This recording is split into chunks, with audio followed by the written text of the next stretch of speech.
Rewind, your year in review, is sponsored by the Wisconsin Realtors Association, bringing Wisconsin communities to life with great homes, businesses, and neighborhoods. The Wisconsin Realtors Association, the voice of real estate. I believe united we stand, and we have common ground to find, and we're going to find it. We're not going to be sitting here. I'm Steve Walders. And I'm J.R. Ross. And this is the 2019 Year in Review version of Rewind. Pretty amazing year, J.R. That was quiet. It was quiet. All right, we're going to count down the top 10, but first let's start with some honorable mentions. Give a few shout outs to those. Honorable mention number 1, Ray Cross retires as UW System President. Gone 5 years. Any thoughts on that? Not a surprise that he retired because he's kind of at that age. Yes. We've been on the retirement watch with Ray for a while now. The question is, what's the system going to look for, the Board of Regents going to look for in the next president? Because remember, the Board of Regents is still mainly made up of Walker appointees. So you have this kind of odd juxtaposition of a board mostly appointed by the Republican governor, predecessor, versus Governor Evers now in office and what he's looking for in a president. So interesting to see how that plays out. And I want to correct myself. I said he'd been gone 5 years. He's been service as president for 5 years. Okay, honorable mention number 2. JR, the fight over closing the 2 juvenile prisons and replacing them with regional facilities means there's very little substantive progress because of cost concerns, and those 2 juvenile prisons stay open. I've got that as an honorable mention. Yeah, what we're watching for are the regional facilities. The costs that counties put forward came in higher than what was expected originally. I mean, I think we knew back in 2018 when this package was pushed through that the $80 million, I think, total for new state facilities for the the worst of the worst offenders, and the regional facilities was not enough money. I got the feeling they kind of pulled those numbers out of the air. Yeah, and we kind of knew they'd come back and ask for more, but I don't think they made an idea like just how much more it was going to cost. The challenges of trying to locate these facilities, who was going to run them. It's been more work than I think they anticipated, and closing Lincoln Hills is going to be more of a challenge to meet the deadline. Huge issue in 2020. Honorable mention number 3, the emerging key role, the outspoken role that Republican Senator Ron Johnson is going to play, has played, and is playing in impeachment. Surprise you? It's interesting. He just happened to kind of be there for a lot of like these things. Just was the guy in the room. Now there's reasons why. I mean, his chairmanship with of a key in the Senate. He's part of the Ukraine caucus, they call it. All these kinds of things. He's also kind of a central role in pushing the idea, raising questions about whether Ukraine played a role in the 2016 election. It's been dismissed as a conspiracy theory by many in Washington, D.C., but there is a group of Republicans who keep pushing this because the president is pushing this idea that it was Ukraine that it meddled, not Russia. He keeps pushing that idea. Also, his committee has been hearing testimony from the FBI about this report on the kind of the genesis of the whole thing with President Trump, and really trying to be a vocal supporter of President Trump and this whole thing. And Senator Johnson said it didn't have to, the whole thing didn't have to be exposed. Anyway, okay, let's count down the top 10. We don't have a regular in-studio drummer, but we have a Whisk Kitty, and so it's time for Whisk Kitty to count us down to number 10. The number 10, the crisis in Dairyland. JR, this is something that I list as number 10, and you and I agreed, because it's largely driven by national and international, but I don't want to minimize the pain of our dairy farmers. You heard, you're going to hear Representative Taylor say, we lost 551 dairy farms in 2019, but we're losing almost 2 a day. So I don't want to minimize this, but it's so influenced by state and international factors. 2 things about this politically. One, Ag Secretary Sonny Perdue came into Wisconsin for World Dairy Expo, and paraphrasing said basically talk about the economies of scale in farming. Those comments were interpreted as go big or go home. Now, there are some who try to push back that he really said that, but that's how it was reported. There's some danger there for the Trump administration in terms of like alienating the farm community about that. So there's that. And 2, we don't have fewer cows in Wisconsin. We're getting more consolidation. And why I bring that up is the whole discussion about siting rules for large farm operations. We're having this conflict of people moving out to, we call them the exurbs now, and getting up next to these big factory farms, some call them, and having a conflict. The citing rules played a role in Brad Pfaff being rejected as Ag Secretary. Which we'll get to in a little bit. So there's a lot going on with the farm community. It is not the same dairy community that my grandfather farmed in southeastern Wisconsin his whole life, or most of it. His father before him farmed. His father before him farmed. It's not the same kind of small dairy farm economy for the ag community. Yeah, it is. And my grandfather was a dairy farmer in northern Ohio. Okay, that's number 10. Let's listen to a little bit of the video capturing the issue of crisis in America's dairyland. I wish we were gathered under better circumstances in terms of where we are currently at as a dairy industry. Obviously, dairy prices are at historic lows. They have reached a peak in 2014, and unfortunately, dairy has been break even at best since then. So farmers are used to going through ebbs and flows, peaks and valleys, but not used to losing money for 5 years in a row. I tell my friends in town, you don't know what it's like. We have no savings, we have no benefits. Why am I encouraging this? Sure, to continue on the family farm. And I've had so many people that have told me too, well, just sell the farm and get a job. Well, like, who's going to buy it? Who's going to buy this farm that's losing money? This is a front page story in the Wisconsin State Journal, a warning for small farms. When I look at these numbers, it's hard to believe. We lost 551 dairy farmers so far in 2019. We lost 638 in 2018, and we lost 465 in 2017. I represent an urban, obviously my district's very urban, but even my constituents are writing to me saying they are alarmed what's happening to our small dairy farmers. JR, number 9 is Governor Evers said earlier in the year, I would like the legislature to pass 2 gun laws, universal background checks and red flags. He said, I'm thinking about a special session. He then called a special session. Republican leaders said, we're not even going to debate it. We're not going to hold public hearings on those 2 bills. They just essentially ignored it. That's number 9 because I'll go first. It is not a surprise that the Republicans went home on the call. No. What's your take? The political dynamic of this has been, and we've talked about this before, yes, those bills in the Marquette poll are 80% issues with voters in Wisconsin, but Republicans have told me repeatedly that they don't feel pressure back home about these. Yes, they're popular, but they're not driving people to the polls. 2, when you get to single issue voters on guns, a lot of Republicans have mostly pro-Second Amendment voters, not ones supporting these bills who are driven by these issues. Therefore, they're more kind of sensitive to the views of those who are pro-Second Amendment on these things. They're just not feeling any pressure.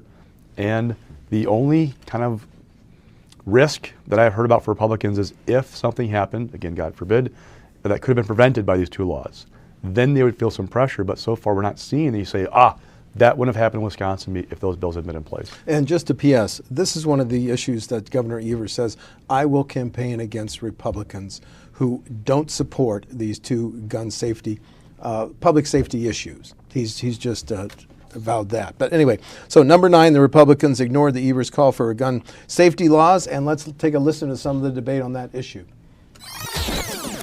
Since taking office in January, I called on the legislature to take action and pass common sense gun safety reform. Unfortunately, the Republicans did not act. So today, as promised, I'm calling on the legislature to meet for a special session on gun safety reform. These are not partisan issues. They are common sense public safety issues. It seems like the only place we can't find majority support for this legislation is in the Wisconsin state legislature. How are you feeling about special session? Positive. 80% of the people in the state of Wisconsin are supporting these bills, and there's no reason why the legislature shouldn't go along with it. They keep citing this 80% number, right, that's the reason he's doing it. Well, there's a new poll out today that shows 65% of people do not support Medicare for all, right? And I think it's 60+% support detaining people who are here illegally at the border. But I don't expect all of them to just flip what they believe in simply because a poll disagrees with what they personally ran on. So to believe that somehow those of us who strongly support the Second Amendment and know that a red flag law would allow people to have a firearm taken away before they've done anything wrong with very little due process, that is something most of us just do not support. So that's why the bill's not going to come up. The hour of 2 p.m. on November 7th having arrived, the Assembly is in special session. Gentlemen from the 5th. Mr. Speaker, I move the Assembly stand adjourned pursuant to SJR 1. It's a non-debatable motion. All in favor will say aye. Those opposed, no. The ayes have it. The Assembly is adjourned pursuant to SJR 1. Number 8, as we discussed in our last rewind, the unexpected resignation of our Adjutant General, Donald Dunbar, longest-serving general in command of Air and Air Force in the country, had been there in that job since 2007, served Governors Doyle and then Walker and now Mr. Evers. So that's number 8 because that's a significant change in who is supervising our Guard and emergency management, correct? Oh, along with that, just the depth of the problem.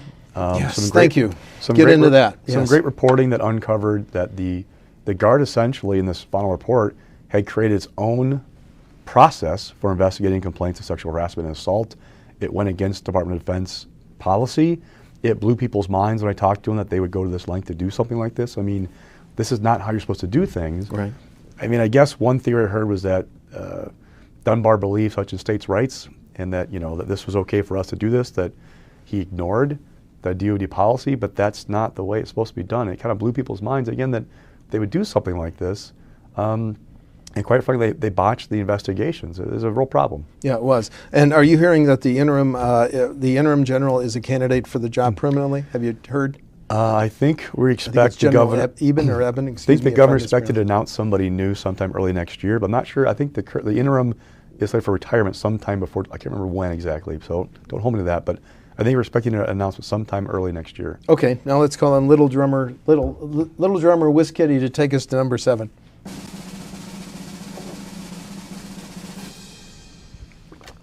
The number 7, Milwaukee, chosen to host the next July 13th through 16th Democratic National Convention. Why is this number 7? Symbolism and math. Symbolism, the blue wall of Wisconsin, Wisconsin, Michigan, and Pennsylvania crumbled in 2016 for Democrats. Trump won all 3. Democrats realized that they made a mistake, well, Hillary Clinton made a mistake, when she didn't come to Wisconsin ahead of the general election. She thought it was in the bag. I mean, that was the perception, right? Go back to 2016. She never came after the primary, did she? Go back to 2016.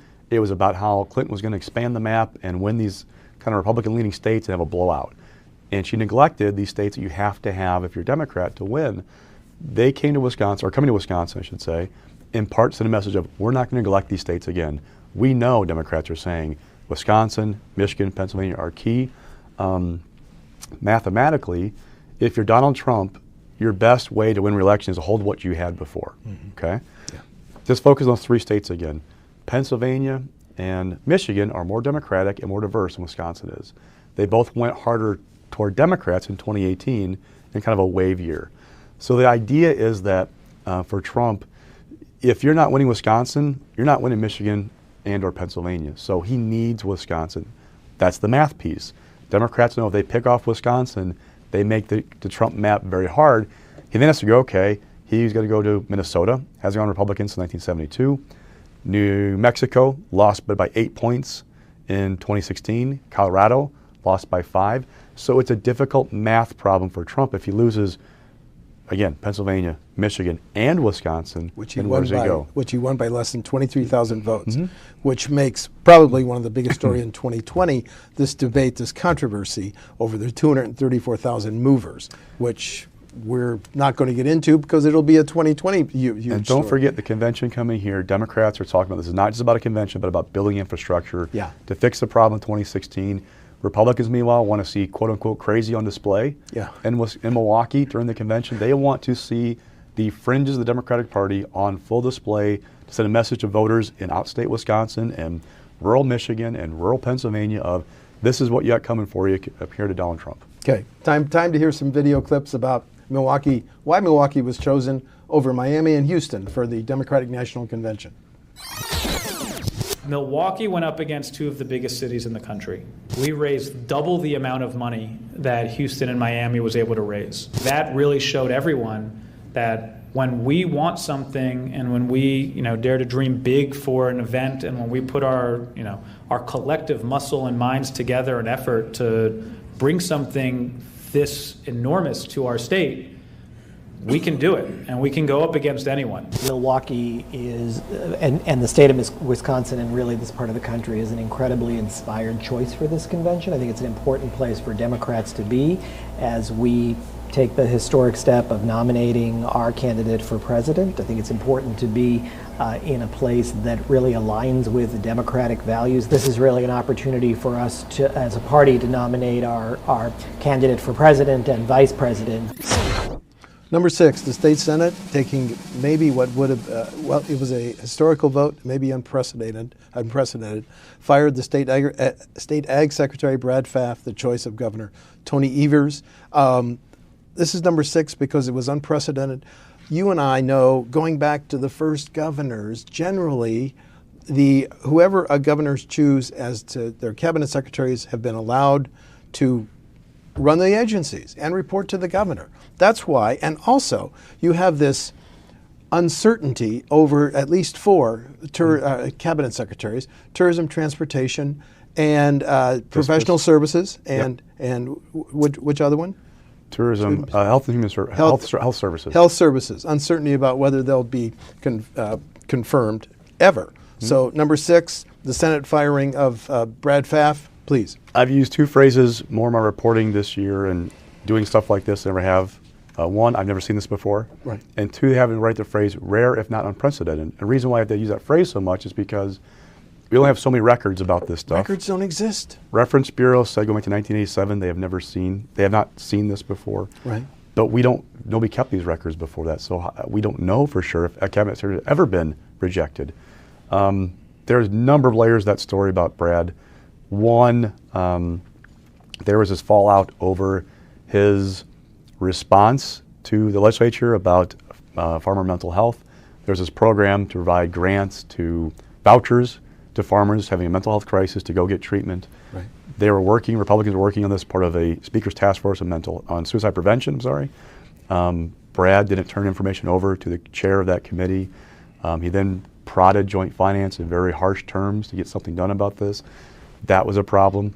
And it was interesting because for a lot of the secretaries I've heard questions about, the idea was, okay, they're just going to sit. They're not going to bring them to the floor. They're just going to let them sit. They can serve without confirmation, get paid, have all the same powers. We'll just let them sit. Something changed with Brad. And the story I got back, there were a number of layers to the story. 1 was his treatment of lawmakers.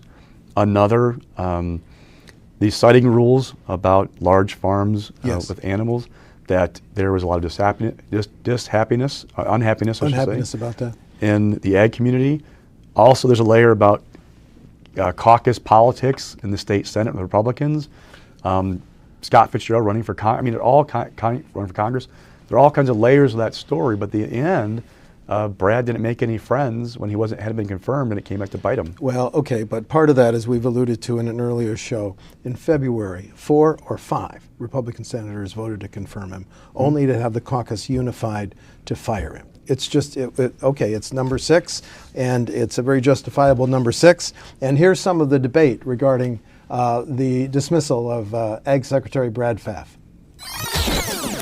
I was raised on a dairy farm in northern La Crosse County. I recognize and I understand the challenge that our farmers and our agriculture community currently face. Agriculture's changed an awful lot in the last 13 years. And this rule has not been updated since that time. When it was put in place, family farmers were looking at expanding from 50 cows to potentially 300 or 500 cows. Now family farmers are looking, maybe they want to expand further. And with that, we have local units of government as well as local citizens are asking questions. When it came to Brad Pfaff, I told the governor, I said, I don't think there's enough support there for him, and it's because of a number of missteps that have happened actually going back to February. And whether it's comments related to DATCAP, ATCP 51, comments about Republicans and farmer suicide, and I think as we stand here today, there's a number of members of the majority that just aren't comfortable with Brad Pfaff. And that's all it really takes for people to say, I don't support this nominee. At the end of the day, when they decided to do a kind of a political assassination of Brad Pfaff, that kind of pushed me to a different place. I don't think they're bastards, but I think they did make a huge mistake in not doing what they did to Brad Pfaff. Number 5, JR, the clean water woes worsen statewide. The governor proclaimed this a year of clean water. But I'm going to, just today, you and I saw a press release from the DNR saying PFAS, PFA, that's this dangerous chemical, have been found at the intersection of the Old Brick Boat Ramp and Lake Monona. So we have nitrates. We have concerns, obviously, in Kewaunee County. We'll hear about that in a minute. The water woes are growing, and the speaker told me in a year-end interview, yes, we have some recommendations that will be announced, but this is clearly a number 5 on our list. Yeah, it cuts across party lines, cuts across geographical lines. It's in urban and rural areas. What's be interesting to watch is how the story develops in 2020. Yeah. Because in 2018, we saw ads already in some legislative races about clean water, concerns in Kewaunee County about essentially manure polluting groundwater. It's a whole debate over CAFOs. So now, what happens in 2020? How do they address this out of the elections in 2020? Because if it's not addressed, it'll be an issue again for some lawmakers in their campaigns. And will it get worse? And how much will it cost to remediate some of these issues? So it's Don't forget with the lead laterals, which are part of the problem in Milwaukee. Thank you. That the Republican-controlled legislature did not want to do what Evers want to do in terms of paying for that. So that's something to watch. Yeah, it really is. And let's listen to some of the video about the debate over clean water, including a woman who lives in Kewaunee talking about the number of polluted wells. Thousands of wells and service lines deliver undrinkable or contaminated water to folks across the state. Now, obviously, this is a serious public health issue. I'm proud to say that my cabinet has embraced my directive to move rapidly and proactively to implement clean water initiatives around the state. Kewaunee County has been known for groundwater contamination. We have about 31% of our wells testing unsafe for nitrogen and bacteria. And if you go into our karst region, which is our shallow soils, you're upwards to 40, 42, 43%. All 5 of our major rivers in Kewaunee County as of 2018 were all impaired on the EPA's list for phosphorus. There are still people in the state of Wisconsin that turn their taps on and don't have surety that clean drinking water will come out the other end. And so today begins that conversations and about PFAS. And what else is coming down the pipe? Certainly as it relates to in our regulatory model, we'll be dealing with nitrates in waters. We'll also be dealing with pathogens and those types of things going forward. But today, that focus is with this group of chemicals that make up 3,000 to 4,000 chemicals that, quite frankly, put us in harm's way. Number 4, U.S. Representative James Sensenbrenner was elected in the 5th District, and let me get this right, 1978. So when number 1, he chose to not seek re-election.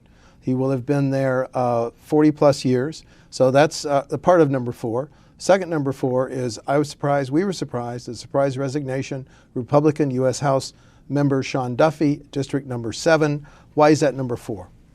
One thing I think when you're a political reporter, you pride yourself on not being surprised by things, at least I've heard rumblings or indications something might be going on. This one I think caught a lot of people off guard in different ways. With Duffy, the talk had been about whether he's going to run statewide in 2022. There wasn't really an indication he was looking at leaving, but his 9th child was born this year. When he announced he was going to step down, he said that that child had some health issues and he needed to be home with the family to kind of take care of that.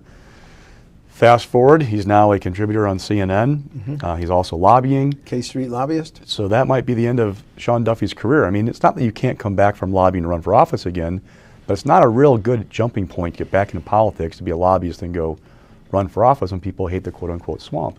So this guy who may have been a candidate for governor or U.S. Senate 22 is now looked at as maybe not running in the future period. With Sensenbrenner, the conversation for years have been like, this guy's going to stay there as long as he's walking. He's an upright, he's going to be a congressman. It's his identity. But what I heard was that Sensenbrenner is so well known for his constituent outreach, for going to like town hall meetings. Yes. He runs them, and with an iron fist sometimes. He's not afraid to mix it up with people. He doesn't suffer fools. No. But, you know, he's not getting around as well as he used to. It just happens when you get older. Right. And if you can't be the Jim Sensenbrenner that you've been for all these years, how do you continue to do that that role. Right. I get the impression it played a role in him deciding to step down. Also, his wife has had a critical illness. That's a big deal. But let's talk about Sensenbrenner, because he mentored Ryan, he mentored Gallagher, he mentored Duffy, and every 10 years, he was Mr. Reapportionment. I mean, I never will forget when he told me, yeah, we had to give Democrat Ron Kind a few more Democrats to protect Sean. So this guy was just legendary in terms of reapportionment, plus former chairman of the U.S. House Judiciary Committee, and played a pretty active role in the last couple days in the debate over impeachment. Hannah Bashaw, you bring up the reapportionment piece of it. He told me that he thought there was a better chance of protecting his district, kind of using his words, if there was a freshman in the seat than a guy who's getting ready to retire, so that they would respect more of that person's wishes. And what I get at by that is that if somehow it happens that lawmakers draw the lines and Governor Evers signs the map, there will be negotiations amongst the parties involved. Right. My bet right now is the courts can draw those lines, not the members of Congress, the governor, and legislators. I'm not going to bet, man, because that's the way it's going to play out. But that said, in the past, when they have been able to work out a deal, it has been like the deans of the two delegations get together, or the partisan members of the delegation together and kind of talk about, okay, what do you want? And just a footnote, you quoted the new Democratic Party chairman, Ben Wickler, saying, conceding it's going to be tough for Dems to win both in the 5th Sensenbrenner seat and Duffy's, which will be the subject of a special election in May. Dems' best hope in either those two seats is a special election in May, because the idea of a low turnout race in May means if you have the more motivated base, you have a chance to pull an upset, a la Patty Schottner in the 10th Senate District in western Wisconsin. Yes. Just a tough seat, though. Both tough seats for Democrats. So no matter what happens in May in that special election, the bet is that come November of 2020, both will be in Republican hands. Okay, little drummer Kitty, take us to number 3. Number 3, Brian Hagedorn versus Judge Neubauer, both Court of Appeals judges serving on the same court. The early money said Judge Neubauer looked pretty good, and then it got all these different nuances with the attacks on his faith and everything. And the irony is that you have a conservative Justice Hagedorn now on the court who replaced a moderate liberal, former Chief Justice Shirley Abramson. So number 3, clearly. Yeah, I think I've said before, when I do like this show or stuff that I write, it's not my opinion, it's about what I hear from people. Yeah. And what I heard from people on both sides of the aisle all through the spring was that Neubauer was in command of that race and Hagedorn was a long shot. Even the week before the election, people who were working for or on the Hagedorn effort were telling me, JR, it's a narrow path. There's a path there that's narrow. I pride myself on keeping an open mind and listening to both sides and trying to figure out what's going on. But most people I talked to said, you know, he doesn't really have that good of a shot. Then, in the final week of that race, there seemed to be a conservative revolt against the Neubauer campaign and the message that she was driving, the ads that outside groups were running about, you know, Hagedorn's faith, his views on homosexuality, that there was a revolt against it and a surge in support for Hagedorn. Let's also be honest, the Neubauer campaign didn't really go out of its way to run a great campaign. It played defense. It basically played don't make a mistake. That's right. Type campaign. It came back to bite her. She gave people reason not to like Hagedorn, but not why to vote for her, other than these general platitudes about, like, you know, a fair and unbiased court. That also bit her because if you're a conservative, you saw Brian Hagedorn being attacked and you got inspired. If you were a liberal, did you get inspired by Neubauer's campaign? You know, I would say the results say not so much. Yeah, I agree. And that's why this next video clip is very interesting, because it starts with a group, a spokesman for a group against Hagedorn, and then now Justice Hagedorn talking about how he won. Please. Anti-LGBTQ sentiments have been a guiding force in all aspects of Brian Hagedorn's personal and professional record. From writing hateful and misinformed things on a blog, to founding a school that openly opposes the basic civil rights of the LGBTQ community. Nobody has ever raised one issue related to my judicial record of a time that I have ever let my own personal views get into my cases, because I never have and I never will. I will apply the law as it's written to everyone. I've said that from the beginning. I've been faithful to that in everything that I've done as a judge. We began to see a campaign against me, the likes of which we've probably never seen against a Supreme Court candidate. And they began to attack me in all sorts of ways with unprecedented amounts of money that came from the outside. They began to attack me for all sorts of things, my character, my integrity, and they began to attack my faith. When I got punched, you were the ones who punched back. When I got knocked down, you grabbed the baton and you kept running with it. You did this. You saved the Supreme Court. You helped preserve the rule of law and the Constitution in the state of Wisconsin. And I was just happy to fight with you and alongside you. And again, I'm here to say thank you. Number 2, JR, passage of a state budget, in which case both sides declared victory. When Governor Evers signed it, and we'll hear that in a minute, he said, we found a way to provide more money for transportation, and K-12 is top priority, as a former superintendent of public schools. But state legislatures and governors are supposed to agree on a state budget. Why is this number 2? Well, to me, every odd numbered year, state budget is always number 1 or number 2, because it sets so much of what's going to happen the 2-year period. It's a policy statement, a vision statement from the governors. It is a, can you get anything done with the legislature? And in this case, you had a governor who was brand new, who laid out this very liberal vision of medical marijuana, decriminalizing marijuana, expanding Medicaid, go on down the list, a checklist of things he ran on and are quite frankly popular with the public. And Republicans stripped out all of them, almost all of them, from the budget and said, no, we're not going to do that. Republicans feel like Evers signed, quote unquote, their budget, and that was a win. Evers feels like that he pulled lawmakers along on a huge boost in spending for education. Remember, Scott Walker in the 17-19 budget put a big chunk of money in education, kind of protect his flank, right? Because he knew it was going to be a difficult re-elect and that was going to be an issue. Tony Evers got to put more money on top of that boost just 2 years ago into education, because that was a big priority for voters and part of the reason why he won.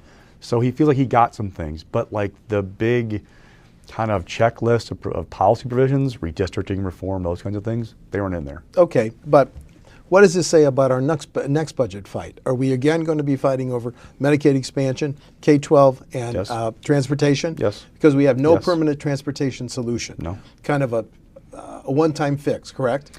Usually governors do 2 different kinds of budgets. The first budget they do is a pain budget. Basically it is, how do I set myself up for the second budget, which is the re-election budget. The re-elect budget. So if you're you got to cut spending or raise taxes, you do it the first one. So in the second one, you can handle all these goodies, right? Yeah. I'm not sure that Evers is going to get much of a goodie budget in 2021 because this budget was such a difficult process. And now, we'll see after 2020 if there's a different legislature, in both houses. My guess is it's going to be Republican controlled. They haven't proven yet they can work together. And if Evers can't work with them or get them to compromise with them and vice versa, what do they get done? Right. It's basically a cost to continue budget, or Republicans say, hey, you were so difficult to work with last time, your budget's DOA, we're going to write our own budget this time and see where we go from there. Right, so it's time to hear what Governor Evers said when he signed that budget. A very short clip, please. Today, I am signing a much better version of the legislature's budget. We were finally able to move the needle in the same Republican-controlled legislature we've had for the past 8 years. Vetoing this budget in its entirety also would have meant passing up on the opportunity to provide investments in special education, the largest per-pupil school aid increase in a decade. I'm proud we're delivering on a budget proposal that has the lowest level of transportation bonding in 20 years. It has $460 million in new funding for our highways, local roads, and transit aids, $320 million, which will go directly to state highway rehabilitation. And we did this all while giving a bump to mass transit aids for the first time in a decade. Okay, JR, now you and I have been doing this for a fair amount of time, and you're number one, which you talked me into, and I saw the wisdom of it. Lame duck session, fallout, poisons, bipartisanship. So let's look at 4 talking points, and then we can elaborate on that. Number one, After the election, Walker and the Republicans came in and enacted these lame duck bills, limiting the authority of the governor and attorney general. So bullet point number 1, the Supreme Court then upheld the lame duck laws. Bullet point number 2, however, Justice Department, DOJ, and the Joint Finance Committee are still fighting over how to resolve the legal settlements. Representative Nygren told me that as recently as yesterday. Number 3, the Supreme Court agreed to review the powers of governors to whether Governor Evers, let me start over, illegally acted on 3 or 4 specific vetoes. Now, they're reviewing veto power that governors have been using for decades. So, and number 4, Senate Majority Leader Fitzgerald said our goal was to act as a goalie to stop bad Governor Evers' ideas, and Speaker Voss later said kind of amen to that. Okay, that's my setup. Why did you lobby so hard for this to be number 1? Everything that happened this past year in the Capitol, almost everything, has a thread of it from the lame duck session. So Brad Pfaff, typically you have secretaries confirm the first few months of governor's term. Yes. Because of the challenges to the lame duck laws, that didn't happen right away. Also then there was a window because of one of the decisions basically rescinded 82 appointments that Governor Walker made and were confirmed by the state Senate. Thank you. Evers basically didn't reappoint those people, pulled most of those appointments back. Now, he at one point reappointed, I think, most of them, but there are a couple of key people like Ellen Novak over at the Public Service Commission, former DOA secretary, who didn't get a reappointment from Evers. That inflamed tensions with Republicans, which kept the door open on the cabinet secretaries, which then led to Brad Pfaff running into trouble in the summer when normally he'd have been confirmed months later. The number of bills that got done were okay. It wasn't anything impressive because they didn't work together. You had, for example, this standoff about whether Scott Fitzgerald, the Senate leader, Assembly Speaker Voss should be meeting with Maggie Gao, Governor Evers' chief of staff, because they met with Eric Shute, who was the chief of staff to Scott Walker the last 2 years in office. They said, no, we're going to meet with the governor and not the chief of staff. Evers' staff accused him of being sexist about that, even though Robin Voss has a female chief of staff. I mean, like, there's all these threads of the tension of what got done versus what didn't get done, the budget process, the cabinet. It all comes back to the extraordinary session in December, which set this in motion. So the idea, the message sent by the lame duck, to use the Governor Evers' terms, connected the dots and all the animosity for the whole year. You see any signs that that's going to change in 2020 as we look forward? No, look. In December, there was a package of homelessness initiatives. Okay, they were put into price a package. tag $7.3 million. Yeah, roughly. The bills were like $7.5 million. The request from the Evers administration to do it through like his agencies like 7.3. But there was a package that he put in the budget, which was actually grew out of a council created under Scott Walker, chaired by then Lieutenant Governor Rebecca Clayfish. Evers took that package, put his budget as a goodwill gesture, like, let's get this done. Republicans said, no, we're going to pull it out, put these separate bills and do it this way. Those bills passed the Assembly overwhelmingly in June. Now they're hung up in the Senate because of the price tag. Evers said, okay, let's go ahead and go back to my agency requests and do these things through my agencies.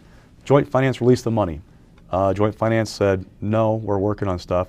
Then he took another rare, if not unprecedented move of calling for Joint Finance to meet, which basically is a provision in state law that says the committee shall meet with a special call from the governor.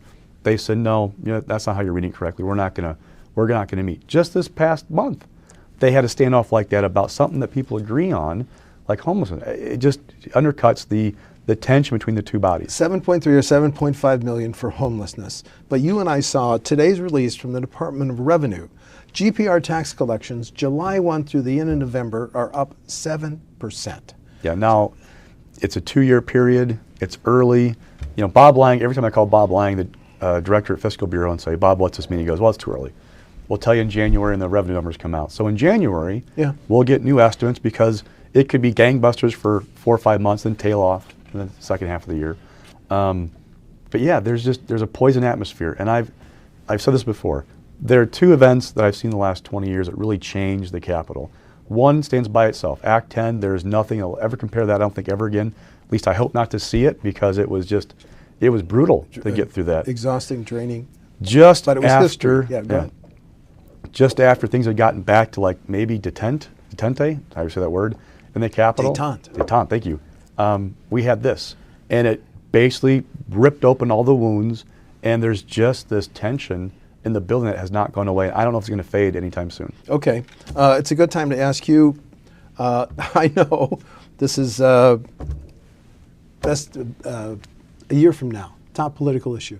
Oh, I hesitate to make any predictions because as we sat here 2 years ago, looked at 2018, I don't remember thinking, you know what, the number one issue in the election next fall is going to be about pre-existing conditions for those, protections for those pre-existing conditions. Yeah.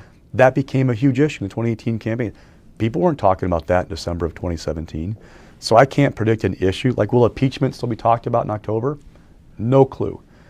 I can safely say that we should one of the key states in terms of the presidency in 2020. That's it. So we're going to see the national convention. We're going to see presidential contenders come to visit here.